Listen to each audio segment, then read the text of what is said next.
If you were driving in a car right now with your 5-year-old self and you're headed down the road, what do you think your 5-year-old self would be most surprised by about your career and where you are today? Wow. How would you describe the characteristics or traits that got you along this journey to here?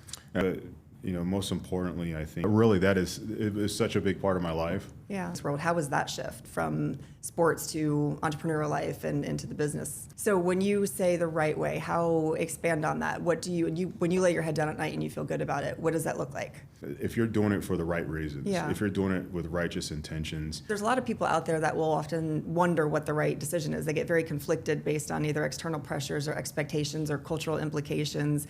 And I think sometimes it's hard for them to really zone in on what that compass, what that direction, that GPS is telling them to do inside. So with that, where do you think that these came from? Did they already exist or were they cultivated through your experiences? It's Put it that way, yes. We won't talk about how that tree was straight. We'll just leave that part we can leave it out. Leave that part out. That's all we need to know is it's straight now. But I think that there's some natural characteristics that are born in everybody. How would you say that you've established your boundaries to be able to protect those virtues? I was the kid in high school that wasn't allowed. A big part of it is really driven by that. You have a quiet confidence about you, like a humility, but you're obviously really solid and resolute in who you are and what you have to offer. And I think that also requires a certain amount of inner strength. How do you think that you've been able to maintain, aside from everything that's happened around you, because that's all external, right? On the internal side, how have you been able to maintain that connection to yourself, that confidence, but not have it turned into arrogance or ego? Everybody's heard this in a different way. Where were parts along your journey, or even just one that you think was a roadblock or something that you didn't expect to go through that was really, really hard, and what happened with that? The first time I had to deal with something like that professionally, like the cool thing about that experience though is that the way that it was handled by leadership. Okay.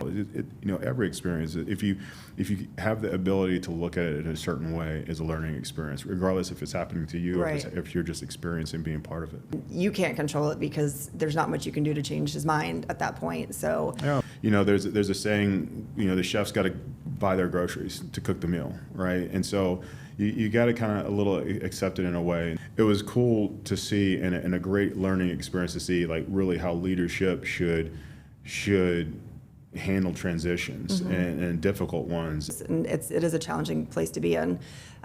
I see a sense of, you have this experience and you have something that's unexpected. It was almost like you were able to disassociate your ego from that situation, which I find fascinating because of all the things that you've been through and gone through.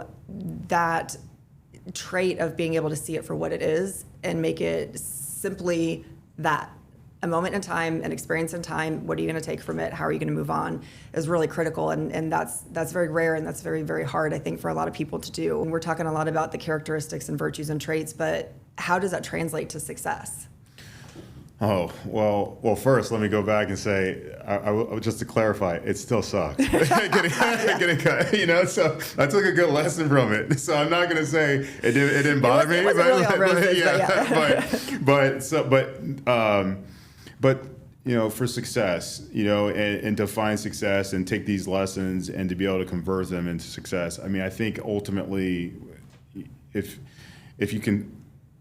Interesting, because you say in a healthy way, and that reminds me of there's a lot of times when people are growing into new roles or new levels that they have this sense of self-doubt and questioning yourself, or that imposter syndrome of not really feeling like you deserve to be where you are is very different than questioning yourself from a healthy paradigm and perspective. Absolutely. Where do you think people get the idea or the definition of success wrong?